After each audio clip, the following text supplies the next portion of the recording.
Assalamualaikum warahmatullahi wabarakatuh. Waalaikumsalam. Waalaikumsalam Warahmatullahi warahmatullahi wabarakatuh. wabarakatuh. Oke, selamat malam semuanya. Seperti yang dijanjikan ya, Malam. Malam. hari ini kita bakal diskusi soal pemilu yang akan mendatang, ya ini pemilu tahun 2024. Yang mana tanggalnya tuh pas hari Valentine, yaitu 14 Februari. Nah, hari ini aku mau ngajak kalian diskusi dan nanya-nanya juga nih soal pemilu di tahun 2024 nanti. Apa sih yang kalian ketahui?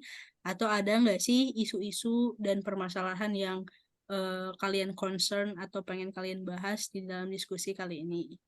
Nah, mungkin sebelum kita masuk ke area diskusinya, kita bisa perkenalan dulu ya, nama sama jurusannya aja mungkin, supaya lebih misterius kalian siapa. Oke. Mungkin dimulai dari Bang Adil. Oke, halo semuanya. Kenalin nama aku Adil. Aku mahasiswa agroteknologi. Oke. Ya, perkenalin nama aku Iksa Maula dari jurusan Matematika. Halo, selamat malam. Aku Tessa Oktaviani Dahlan. Aku dari Agribisnis. Halo, selamat malam. Aku Mutia Arik Sumati, mahasiswa jurusan Hukum Ekonomi Syariah. Halo semuanya, selamat malam. Aku Arik Ramadan Nugraha dari program studi Manajemen dan Bisnis. Oke, halo semuanya. Perkenalkan nama aku Ridya dari Bioteknologi.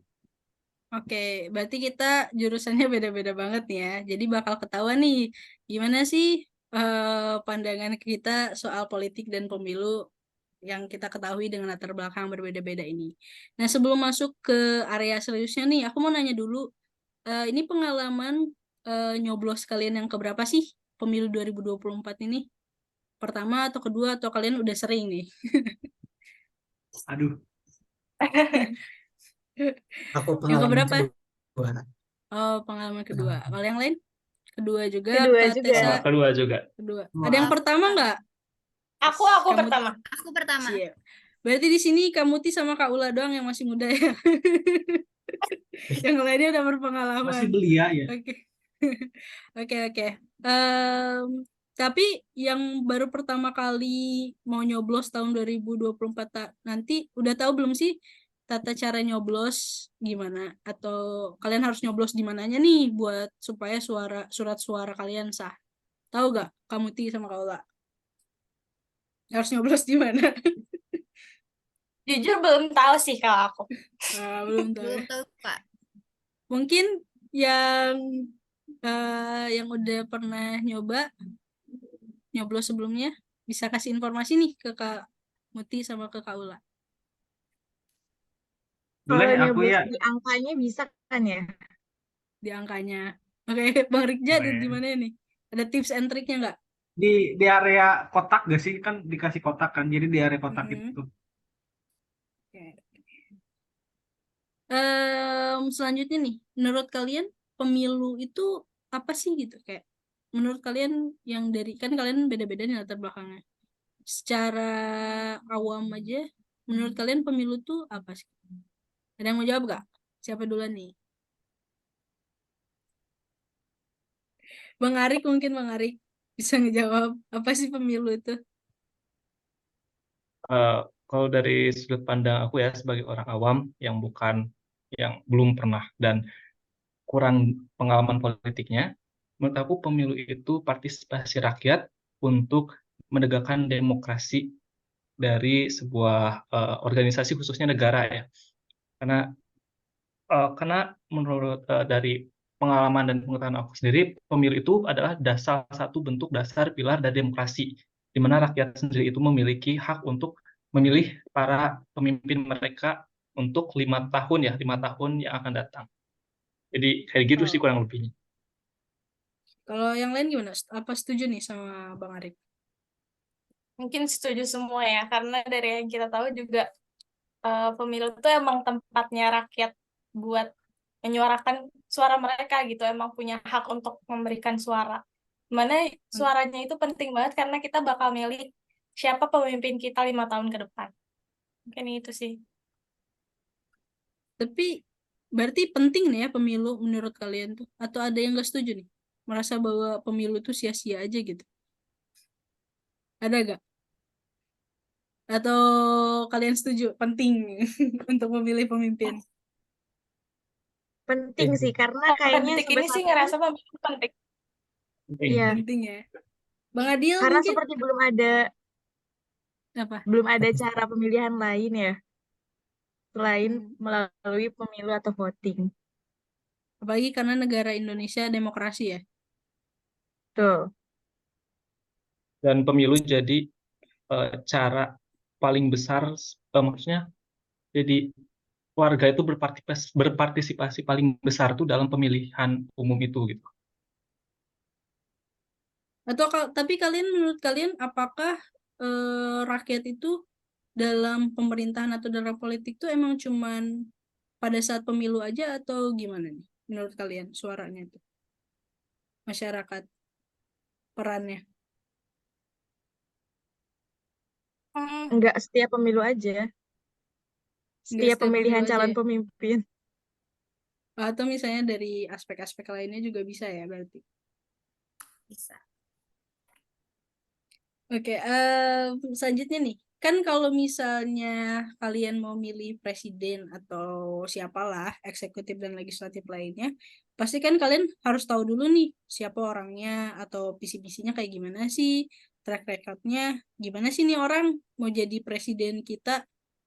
Kalian kalau nyari informasi-informasi kayak gitu, biasanya lewat apa? Kalau aku Media sendiri sosial. ya dari media sosial sih, Media karena sosial. emang pengguna aktif media sosial. ya mungkin Dan karena ya emang paling seringnya kita ngebuka sosmed dan memang lagi ramenya perbincangan tentang pemilu ya 2024, jadi pasti muncul gitu. Kita buka Twitter muncul yang paling atas tentang pemilu, buka YouTube pun pasti ada gitu. Di TikTok pun pasti lebih banyak seling apa tentang pemilu sejauh ini. Kita kan Kalau karena dari kita Gen Z ya, jadi ya ya pasti dari media sosial gitu.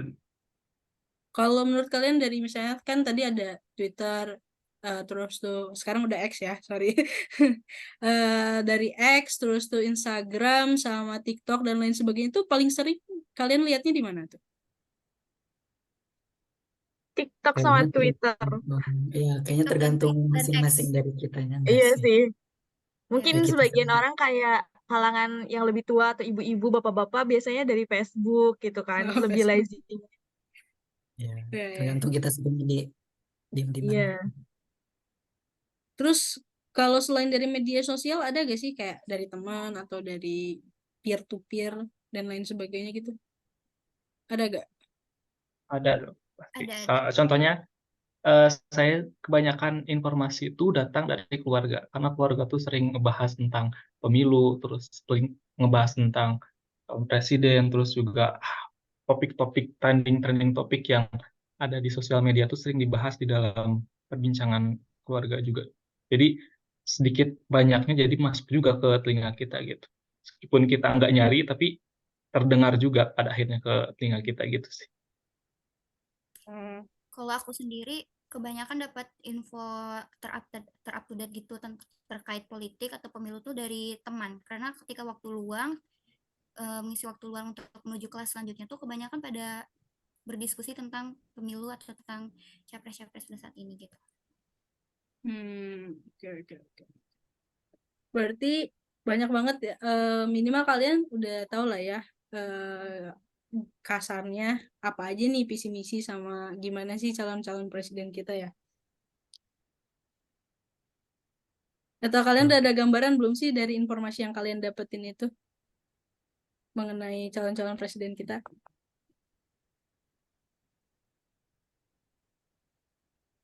Gambaran gimana maksudnya? Ya maksudnya tuh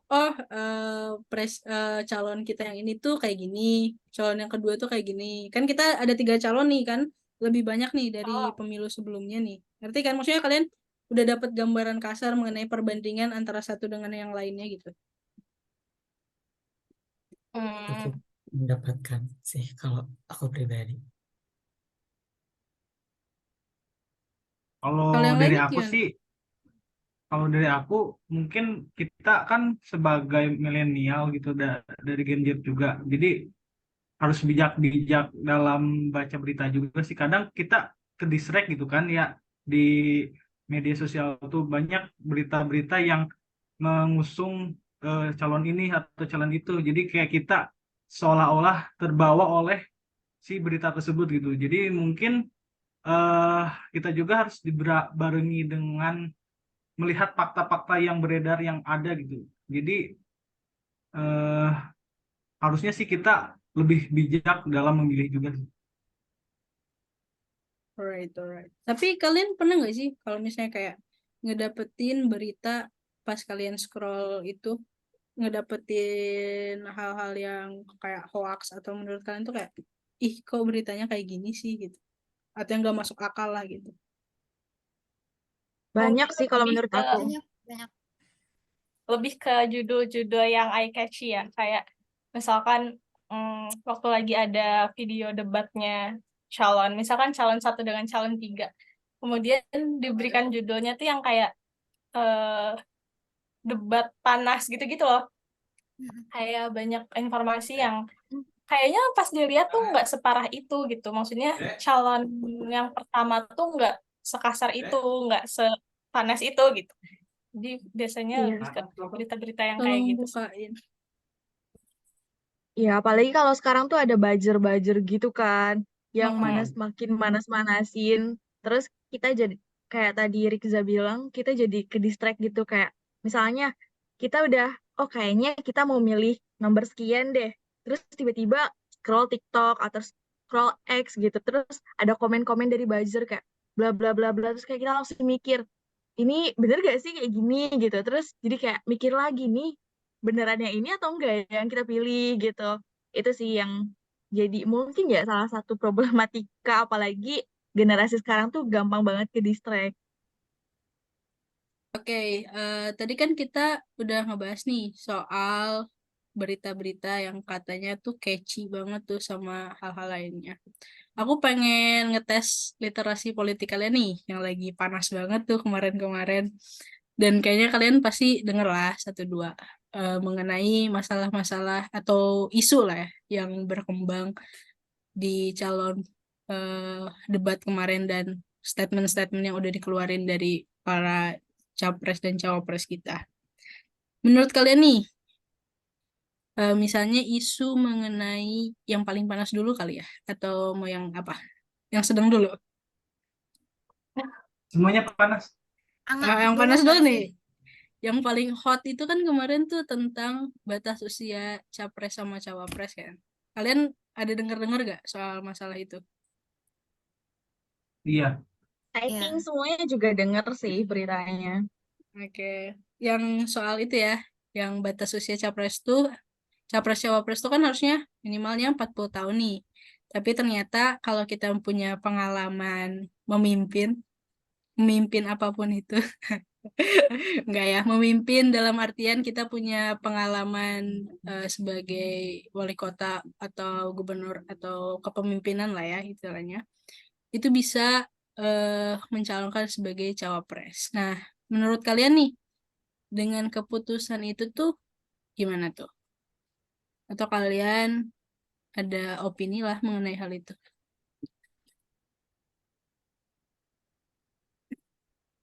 Ya, nggak apa-apa, nggak bakal ditangkep kok. Kita ngomong tepi jurang sedikit nggak apa-apa.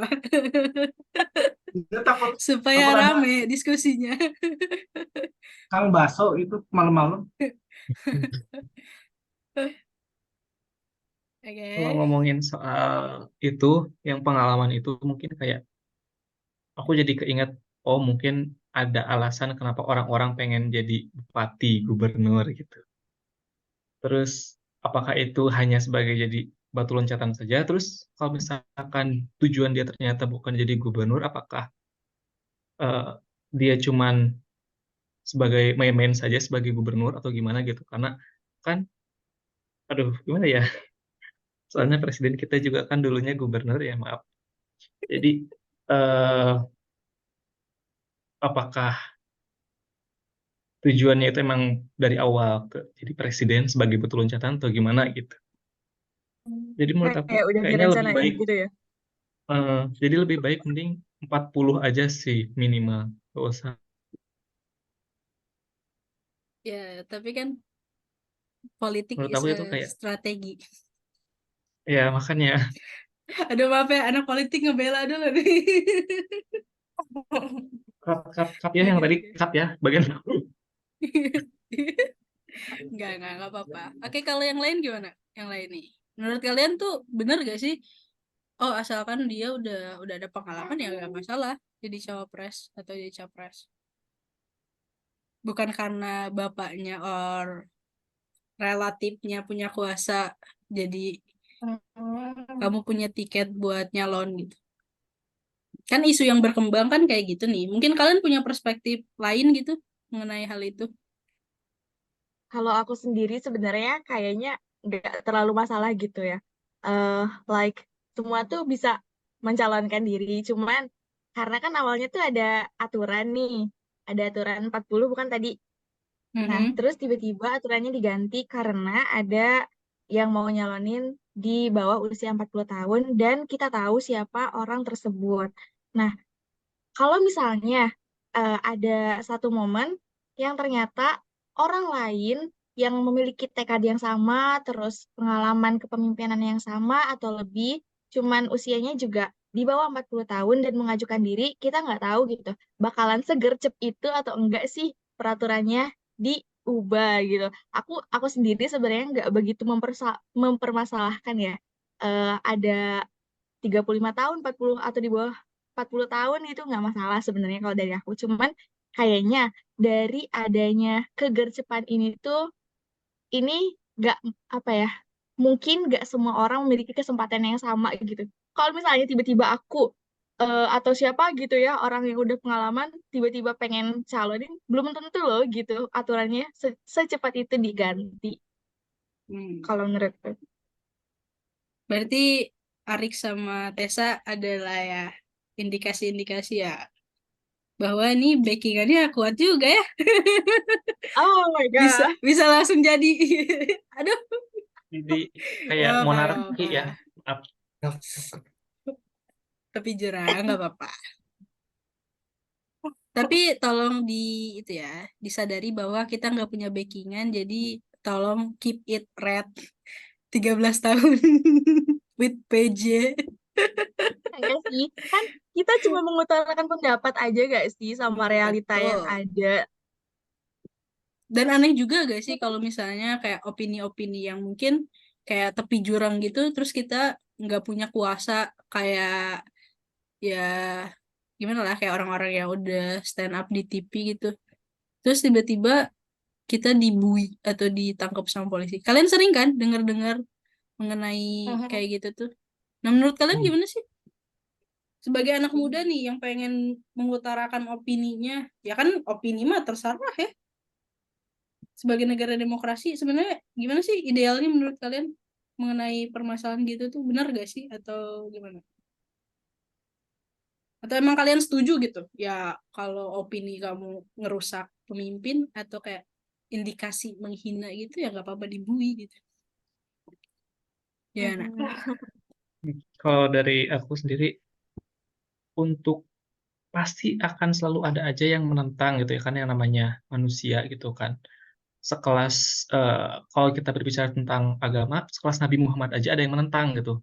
Kenapa manusia nggak mau ada yang menentang gitu? Manusia biasa nggak mau ada yang menentang. Jadi kalau apalagi kita hidup di negara demokrasi, di mana kita bebas berpendapat, sedangkan ketika kita berpendapat kita malah dijegal. Itu apakah masih tergolong demokrasi gitu? Kan patut dipertanyakan sih. Yang lain. Terus aku pengen nanya nih. Ini kan ngebahas soal pemilu nih, demokrasi dan kebebasan beropini nih. Apakah menurut kalian nih, pasti kan sebenarnya ini tuh udah jadi kalau kita lihat di debat capres kemarin tuh ada tuh yang ngebahas mengenai kebebasan beropini. No, kalau kata paslon nomor Tiga. eh nomor satu apa nomor tiga ya? Satu, Kayak nomor tiga nomor bener. nomor nomor Konoha stay apa Oh, Indonesia, tau gak sih? oh itu Kayak nomor gitu satu. lah. Oh, nomor satu Oh, ya. aku Nah, taunya yang nomor tiga itu ngomong no baperan sih. ya. Nah, menurut kalian apakah dari visi misi yang udah diutarakan paslon-paslon itu tuh ketika kalian memilih di pemilu itu, kalian percaya gak sih bahwa pemilu itu bisa menjadi ajang perubahan untuk Indonesia ke depannya? Hmm. Bang Adil gimana nih menurut Bang Adil? Gimana ya, kan dari ajang pemilu itu sendiri kan juga ajang untuk menentukan gitu loh pemimpin dari negara kita, dan juga apa ya, sebagai memilih seseorang yang mampu mengatur dan mengarahkan negara kita sendiri gitu loh. Jadi tentunya dari ajang pemilu itu sendiri juga apa ya, pasti memberikan pengaruh terhadap perubahan bagi bangsa kita sendiri juga gitu. Jadi ya begitu deh. Atau dari yang lain, Bang Rikja mungkin? Calon ilmuwan kita nih gimana nih? Mungkin kalau menurut saya juga ya, kalau pemilu ini ya diharapkan kan ya, kita tuh berharap juga kan bahwa adanya perubahan untuk kedepannya agar Indonesia itu lebih baik lagi. Dan sebetulnya kadang sebuah gagasan dengan aksi itu kan bisa aja bertolak belakang, bisa aja adanya perbedaan, gak semuanya bisa mulus lurus kan. Tapi yang kita harapkan sebagai rakyat kan, semoga aja eh, para kandidat yang akan memimpin nantinya bisa memberikan amanah, apa sih, menyimpan amanah kita gitu, bahwasanya emang kita tuh bisa berubah gitu dengan adanya pemilihan itu. Jadi ya yang saya harapkan ya semoga aja bisa berubah gitu. Amin. Kalau misalnya, oh ada lagi nih isu, kalian tahu kan soal IKN yang udah dicanangkan dari pas Presiden Jokowi menjabat. Terus ini kan akan ada peralihan jabatan ya. Ya gak tahu kita nih siapa yang menang nanti. Dan ada kemungkinan IKN ini dilanjutkan dan tidak akan dilanjutkan. Dan kemarin juga kan ada beberapa paslon yang udah ngebikin statement gitu bahwa kalau mereka menjabat ini akan dilanjutkan atau enggak nih. Nah, menurut kalian IKN ini harusnya dilanjutin atau enggak sih gitu? Ada enggak? Atau buat apa sih IKN gitu kan? Mengikuti paslon nomor berapa tuh gitu. Tapi nggak apa-apa. Dengan opini kalian kita tidak akan menjudgment pilihan ya. Kan bisa jadi Boleh, kalian boleh setuju aku coba. tapi ternyata enggak. Oke, boleh.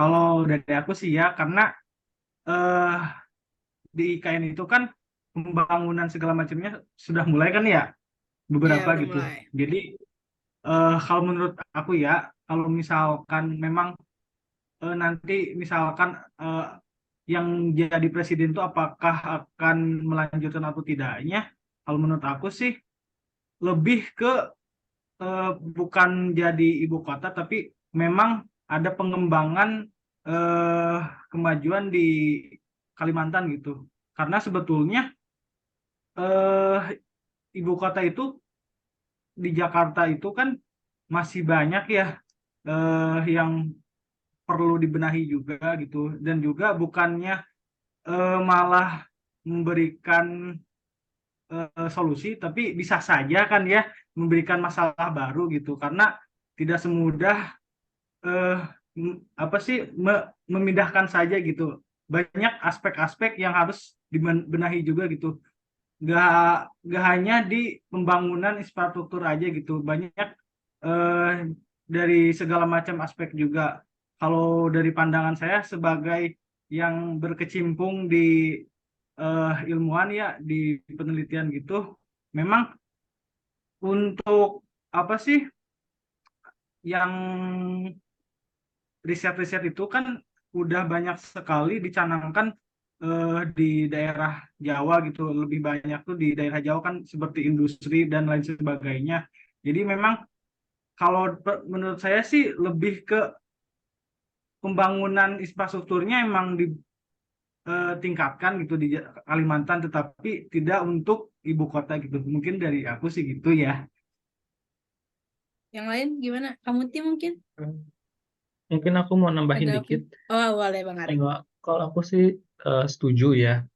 Mm-mm. Sebenarnya IKN itu ada dua sisi, dua mata uang gitu kan. IKN, ibu kota itu kan sebagai wajah dari negara kita. Terus ketika wajah negara kita aja udah hancur gitu kan, udah banyak polusi, terus terjadi padat penduduk dan lain sebagainya, apakah nggak malu gitu merepresentasikan negara kita dengan kota seperti itu kan?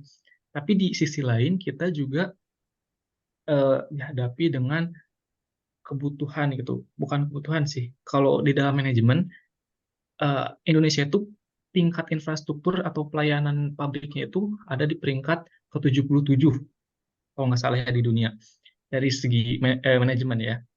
Itu apakah Indonesia atau hanya Jakarta? Terus apakah ketika kita pindah IKN ke Kalimantan dan Kalimantan ternyata beberapa puluh tahun ke depan sama kayak Pulau Jawa gitu ya, padat lagi terus padat lagi dan banyak polusi lagi, padat lagi gitu kan. Apakah akan pindah ke Sumatera dan apakah akan terus berpindah-pindah sampai semua bagian dari Indonesia menjadi IKN atau kayak gimana gitu kan.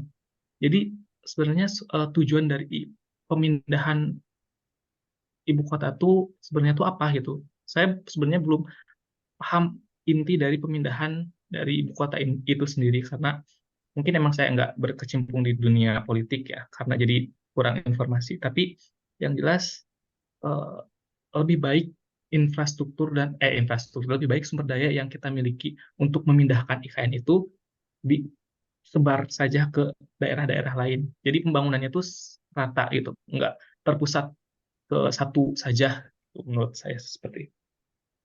Jadi kalau dikatakan lanjutkan ya sudah terlanjur gitu mau gimana. Nah, mungkin Kak Ula kali ya yang deket nih Kalimantan tuh. Gimana tuh? Apakah emang lebih benar kita mindahin ibu kota ke Kalimantan ataukah tadi kan sarannya adalah ya harusnya pengembangan di situnya gitu untuk masyarakat lokalnya dan akses kepada yang lainnya yang lebih diutamakan harusnya dibanding dengan IKN. Gimana nih? Mungkin lebih ke, kalau menurut aku pribadi lebih ke apa ya, banyak baca-baca juga kalau masalah IKN karena rame banget ya waktu lagi dicanangkan. Betul, betul. Terus eh, tentang ada apa ya, kenapa nggak benerin Jakarta dulu? Kalau tadi Jakarta adalah wajah dari Indonesia, kenapa nggak ya dirapihin dulu gitu Jakartanya? Maksudnya kayak benerin dulu mukanya nih gitu. Kenapa harus dipindah? Jadi kalau aku lebih ke nggak setuju sih. Karena kayak kita hilangin dulu polusinya, jangan terlalu padat gitu-gitu loh. Kayak disamaratakannya tuh nggak harus malah pindah disamaratakan jadi banyak polusi juga di Kalimantan gitu. Tapi jadi dikurangin aja jadinya di Jakarta tuh harus lebih apa sih, lebih bagus lagi gitu loh. Jadi benerin wajahnya aja dulu. Apalagi kan Kalimantan sebutannya adalah paru-paru dunia ya. Jadi kayak kalau Mm-mm. kita ngebangun IKN di situ kayak menempelkan apa gitu ke paru-paru kita gitu sebenarnya kan. Atau kalau dari kamu Tim Menempelkan mungkin virus. ada perspektif lain? Belum ada atau Nggak ada sih sejauh ini. Oke. Next ya, ini ada nih, ini kayaknya berita panas awal-awal sebelum ada IKN dan perdebatan soal IKN sama batas usia capres sama cawapres. Ada nih salah satu paslon kita nih. Dia ngebikin apa ya, kayak semacam iklan gitu di dalam konten keagamaan kayak azan. Ya. Gimana tuh tanggapan kalian mengenai masalah itu tuh? Menurut kalian itu emang marketing politiknya aja atau nggak ada itikat apapun? Ya tuh. Takut Ya. liburan. Kayaknya ya kalau nggak salah itu yang Hmm. punya TV itu kan satu itu ya. sekutu gitu sama bapak nomor 3 gitu kan. Ya Ah, mungkin nggak aja disebut. gitu. Itu Oke, salah oke. satu aja. Tapi jurang. Ya, ya. Iya, mungkin aja itu salah satu ajang promosi gitu. Ini loh salah satu calon presidennya gitu. Apalagi kan kita nih ada booming-booming kemarin gitu ya, ada spill-spill dikit nih, agak tapi jurang. Kemarin juga kan di salah satu ajang bakat di Indonesia tiba-tiba muncul nih kan si Bapak nih. Kebetulan di TV yang sama gitu kan. Ya mungkin karena ya gitu promosi kali ya gitu. Cuman ya gitulah ya, Mau agak-agak nanya dong, aja gitu. mau Boleh, nanya boleh. sebagai ahli politik nih. Aduh, Eh, emang dikonter balik ya ini. Oke. promosi kayak gitu tuh boleh ya diperbolehkan dalam masa apa pemilu gitu? Eh, sebenarnya kalau sahnya sih, sebenarnya kan waktu kampanye politik itu baru boleh itu 28 November. Cuman ya kalian lihat sendiri lah sebelum tanggal 28 November aja pelang-pelang sama baliho nomor urut itu pasti udah dipasang semua kan sebagai masyarakat. Jadi sebenarnya aduh aku no comment juga sih sebagai ahli politik itu ya kayak luar biasa. Semangat semangat demokrasinya tuh sangat tinggi gitu loh. Kalau aku sih mendukung Seriusan. sekali gitu. Dan sebenarnya kalau konflik ini menurut perspektif aku ya sebagai ya yang udah beberapa kali ngebahas hal ini tuh itu sebenarnya dapat memicu konflik identitas sih karena kan ya azan tuh identik dengan apa sih gitu kan. Apakah di agama lain juga azan gitu kan. Berarti kan ini sebenarnya salah satu faktor yang akan menggayat masa yang beridentitas di situ gitu. Dan aku malah mikir kayak apakah sebagai minoritas gitu atau agama minoritas lainnya tuh nggak akan tersinggung gitu ketika melihat iklan tersebut gitu kan. Kayak oh apakah Indonesia hanya dibentuk untuk yang azan aja gitu. Jadi ke situ kan bawaannya sebenarnya. Nah, kalau menurut kalian tuh gimana sih? Karena kan kalau aku udah terdoktrin dengan materi-materi seperti itu tuh ya kan. Nah, maksudnya oh kalau menurut kalian tuh itu tuh gimana tuh? Bagus apa enggak gitu? Mungkin kamu nih kan anak hukum nih. Gimana nih dari perspektif hukum nih? Kalau Marketingnya. pendapat aku pribadi tentang Mhm. iklan azan ya, Ya, kan kita tahu kan ya. em, agama, maksudnya yang identitas tadi Indonesia mayoritasnya apa gitu. Mhm. Di situ mungkin em, apa ya sebutannya oknum atau apa sih? Ya. Calon-calon Ya, presiden Kak, capres Ya dia itu capres. capres tersebut terkait kandidat. kandidat terkait itu menjadikan hal ini bukan bermaksud suuzon atau apa, tapi Ya. kalau ngelihat dari sisi kayak sekarang tuh kan menjadikan hal tersebut tuh sebagai daya tarik dia gitu, ngerti gak? Ah, Mungkin bisa aku jadi sih. berpendapat demikian, jadi menjadikan hal tersebut tuh sebagai salah satu hal untuk menarik orang-orang untuk mendukung. Kayak aku orangnya sangat agamis lah mungkin begitu.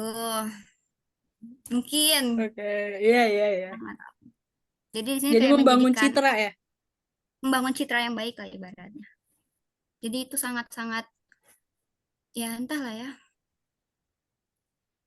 Begitulah tadi. Oke.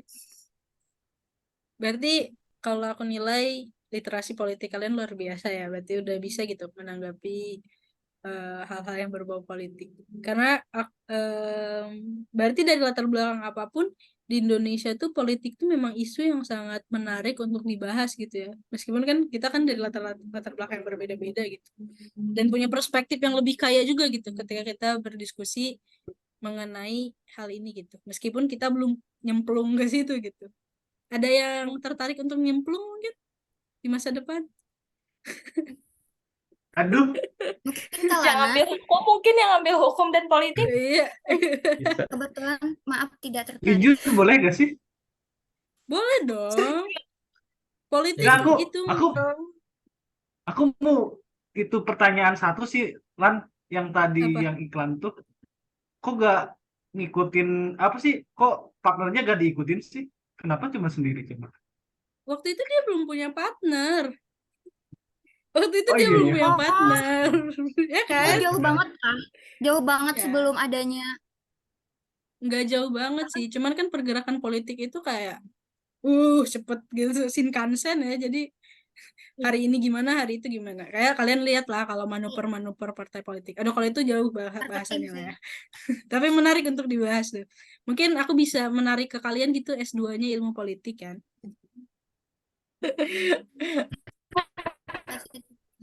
Jauh Udah banget. Oke Jauh nih. banget sih. Jauh. Oke nih, kita kan udah nih udah ngebahas soal pemilu, terus isu-isu yang dibawa capres sama cawapres juga. Tapi disclaimer ya, sekali meskipun mereka ada isu-isu yang panas dan hangat dan luar biasa mencekik itu, ada juga tuh mungkin kebaikan-kebaikannya ya. Nah, untuk menutup sesi diskusi kita kali ini mungkin ada sepatah dua patah kata, saran atau aspirasi apalah mengenai pemilu ini. Gimana? Aku mau ngomong dikit. Kayaknya Boleh, ya, boleh, boleh. pemilu tahun 2024 ini tuh semakin menarik karena diisi sama banyaknya Gen Z. Terus teknologi juga, informasi juga makin cepet banget nyebarnya gitu. Jadi orang-orang tuh interest gitu. Kayak tertarik gitu. Wah, ini nih ada berita apa lagi nih, ada berita apa lagi nih. Nah, orang-orang tuh banyak yang lebih mengikuti gitu di era sekarang daripada sebelum-sebelumnya. Dan ini menurut aku salah satu ajang informasi yang bagus gitu, ajang promosi yang bagus sebenarnya buat para calon kandidat, menggait anak-anak muda, apalagi anak muda sekarang kan banyak yang baru nih, baru nyoblos, terus kayak mereka pasti kayak, ih gimana sih rasanya nyoblos, terus gimana sih nanti punya cap gitu, pasti aku pengen instastory ini, aku udah punya cap, aku udah nyoblos nih, gitu, aku udah gede, gitu. Pasti banyak yang Oke. tertarik lah ya buat tahun besok itu. Menunggu sih aku juga. Oke, oke. Yang lain Paling ada? melanjutkan dari yang kata Esa barusan, karena kan emang ya kita juga merasakannya bahwa emang informasi yang masuk ke kita itu emang semasif dan secepat itu juga. Jadi kalau menurut saya pribadi, kita juga selaku anak muda gitu ya Gen Z yang mungkin tahun depan juga akan berkesempatan untuk apa ya, memilih untuk pemimpin kita ke depannya. Jadi jangan apa ya, jangan mudah terprovokasi gitu loh. Jadi kayak kita juga harus lebih pintar dalam menerima dan memilah informasi yang kita terima dan kita gunakan sebagai landasan kita untuk memilih juga gitu. Jangan mudah untuk terprovokasi, dan juga jika apa ya, aduh jika pun kita memang sudah mempunyai pilihan gitu loh, jangan apa ya, apa sih, jadi jangan Ke apa ya, bawah-bawah. memprovokasikan pilihan kita ke orang Ah, lain gitu loh. Ya, gitu. betul, betul. Oke. Kalau yang lain gimana nih, Bang Rikja mungkin? Ada saran atau aspirasi atau lainnya buat pemilu? Mungkin dari aku sepatah dua patah ya Kak. Dimana aku di sini mengambil eh, surat Al-Fatihah ayat 6 ya, dimana yang berbunyi ihdinas siratal mustaqim, yang artinya tunjukilah kami jalan yang lurus. Di mana dalam jalan yang lurus ini ada dua kategori, yaitu yang pertama itu kami sebagai rakyat yang semoga saja diberikan kelurusan dalam memilih, semoga saja diberikan eh, apa sih, pilihan yang terbaik, pilihan yang memuaskan. Jadi semoga kita diberikan perlindungan ketika kita memilih gitu. Jadi tidak salah pilih.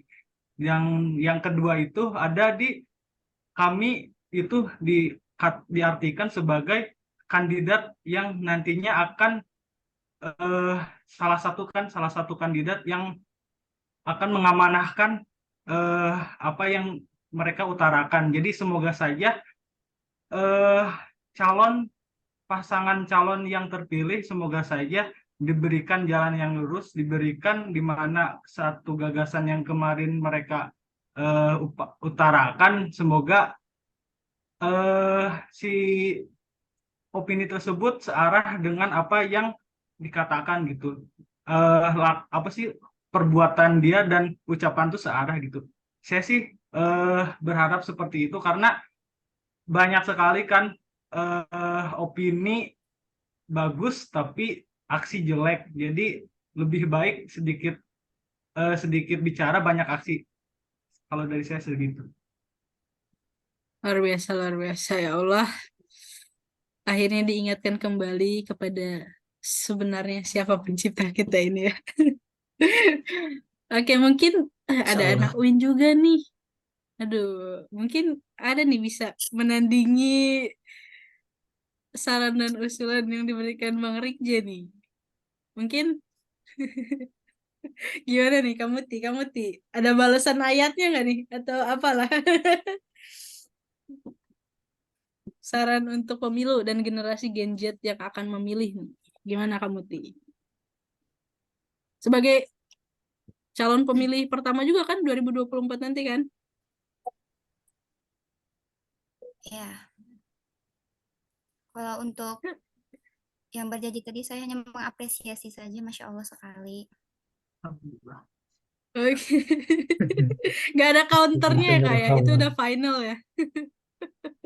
Ya itu udah final itu, udah ihdinas siratal mustaqim, maka tunjukkanlah kami jalan yang lurus, sudah Masya Allah. Luar biasa Jadi memang. kalau aku pribadi untuk orangnya, untuk apa sih, sebagai yang pertama kali berpartisipasi dalam pemilu ini, hanya ingin seperti apa sih, kayak jangan terlalu banyak lah kayak mengumbar janji-janji manis lah seperti sebelum-sebelumnya yang kayak Bang Janji sama yang lainnya bilang juga, kayak terlalu banyak mengumbar janji manis sehingga mendoktrin orang-orang gitu ibaratnya untuk wah gitu, tapi aksinya tuh malahan nggak ada gitu. Jadi kalaupun ingin menjadi pemimpin, semoga menjadi pemimpin yang bijak gitu ya, yang dapat memberikan perubahan ke arah yang lebih baik untuk kedepannya. Mungkin begitu saja. Amin. Bang Arik ya? Our sarcasm person. Rajanya sarkasme mungkin bisa memberikan opininya nih. Untuk Oh, bukan kan tadi sudah sarcasm person ya? diwakilkan, bukan.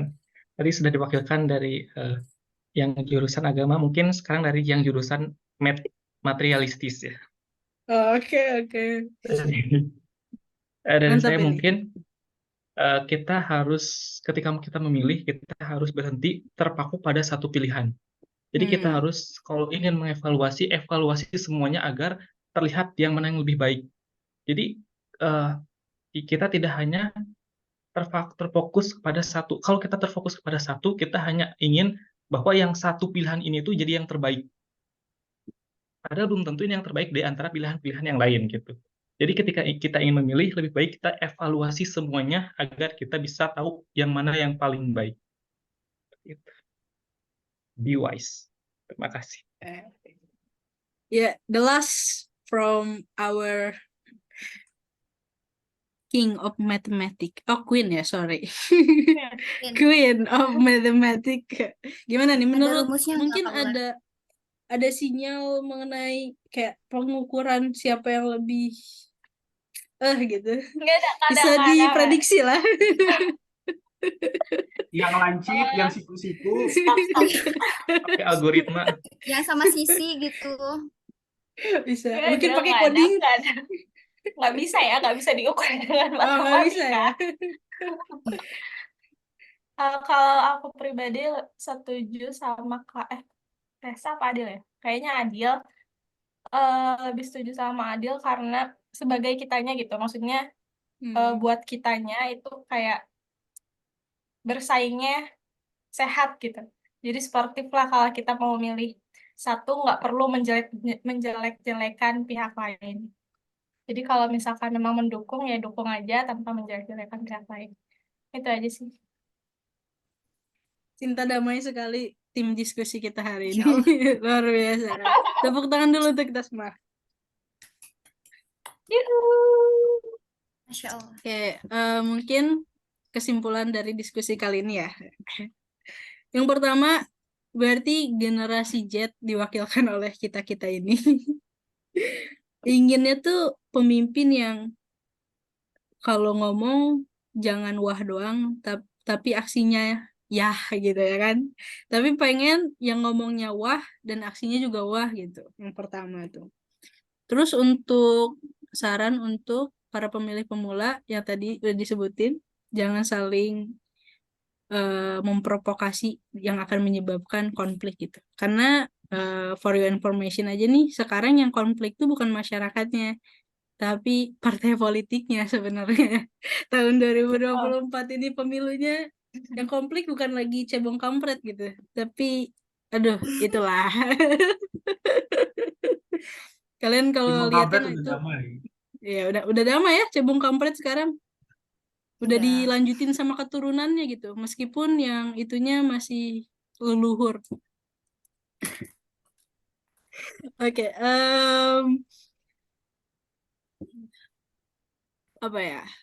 Oh iya, jadi hal yang paling penting untuk kita sebagai generasi pemilih, kenapa sih pemilu itu menjadi hal yang penting? Tadi juga udah jelasin bahwa ini tuh loh yang akan menentukan gimana nih perkembangan Indonesia ke depannya gitu. Karena siapa yang bakal memimpin kita pasti yang akan membawa kita baik itu pada kebaikan atau pada kehancuran. Jadi sebagai generasi yang awal memilih, please be wise and cari tahu tentang calon-calon pemimpin kita tuh mana nih. Pilihlah yang terbaik dari yang terbaik atau yang terburuk. Dan dan untuk menunjukkan aksi tersebut adalah dengan datanglah ke TPS dan coblos. Please coblosnya jangan sampai suara kalian ditolak ataupun rusak. Tadi kan udah dijelasin kan gimana cara nyoblosnya tuh. Bisa di kotak suaranya atau bisa di nomornya. Jangan di tengah-tengah garisnya ya. Atau sampai di Tapi koyak. mau nanya, Oh boleh. ada nggak sih kita bisa ngecek kita tuh beneran punya suara buat milih tahun ini atau enggak? Ada nggak cara buat ngecek? Ada Oh banget. ya? Kalian bisa cek di kpu.go.id. Nanti aku kirim deh linknya. Aku juga lupa. Tapi Oke. kalian bisa ngecek kalian punya suara sah untuk milih atau kalian bisa kalian juga bisa ngecek nih apakah nama kalian tuh terdaftar di partai politik. Karena banyak banget kasus orang-orang yang sebenarnya nggak daftar di partai politik tapi KTP mereka tuh dimasukin ke situ gitu. Oh iya, ini penting juga nih. Kalian harus tahu nih. Nanti aku kirim linknya ya. Checks on. Oke. Yang pasti Tiba-tiba aku gitu ya. jadi caleg gimana coba? Pansos dong, Kak. Caleg partai Kan mana gak gitu. lucunya tiba-tiba aku jadi calon DPRD gitu kan. Ada yang tahu? Amin. Amin. Ya dulu. Semoga kepilih. Oke. Amin. Luar biasa ya diskusi kita kali ini, meskipun kita punya latar belakang jurusan yang berbeda, ternyata politik tuh bisa nyangkut di mana aja gitu. Sebagai anak politik bangga sedikit. Oke, dan terima kasih Mohon juga maaf, udah aku meluangkan kayaknya, apa? bentar. Mohon Iya. maaf, kayaknya aku salah jurusan deh. Ayo Harusnya Bang, politik. Harusnya politik nih. Aturannya Yuk. politik. Nah, aku kayaknya harusnya agama deh. Jadi kamu ketukar sama aku gak sih? Tapi aku nggak mau jadi ilmuwan, maaf aja. Tapi Oh, diskusinya kaya banget ya. Tadi kita ngebahas beberapa hal juga selain pemilu, tapi berkaitan dengan pemilu. Dan ternyata banyak banget perspektif-perspektif yang mungkin anak politik sendiri gak bisa sadari gitu. Karena kita ya udah berkecimpung dan terdistraksi ke situ kan. Jadi kayak udah kadang-kadang udah ke kotak-kotak gitu opini kita mengenai suatu permasalahan. Dan dengan diskusi dengan kalian membuka perspektif baru bagi aku. Jadi terima kasih banyak atas waktunya dan perspektif yang udah kalian bangun. Mungkin pertemuan kita cukup sampai di sini. Wassalamualaikum warahmatullahi wabarakatuh. Waalaikumsalam warahmatullahi wabarakatuh. Warahmatullahi wabarakatuh.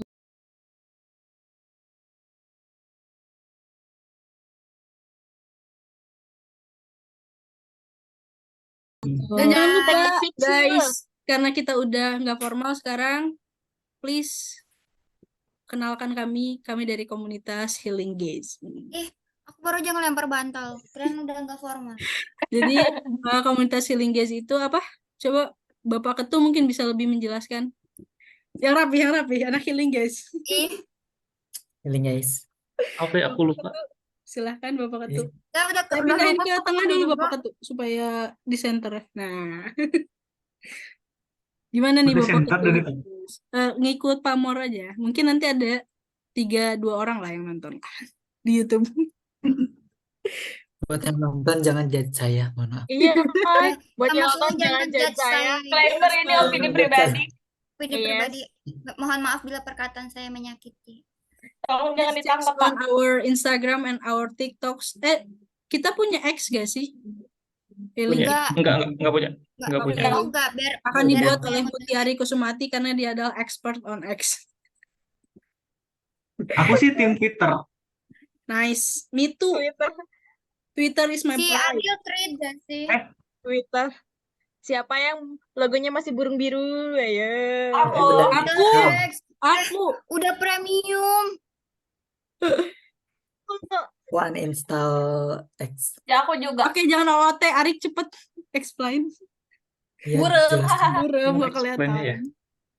Kenapa nggak nyalain Bleach ya, Kak? Ini maksudnya mau ngasih sport center buat Arik. Right. Ya, Bapak Ketua. Jadi Healing Gaze itu Dilihatin adalah mukanya, Pak. sebuah Nggak kelihatan. program. Ulang dari awal. Jadi oke. Jadi Healing Gaze itu adalah sebuah program yang menawarkan ruang aman untuk berdiskusi, untuk berbagi cerita dari sudut pandang yang berbeda-beda, sehingga kita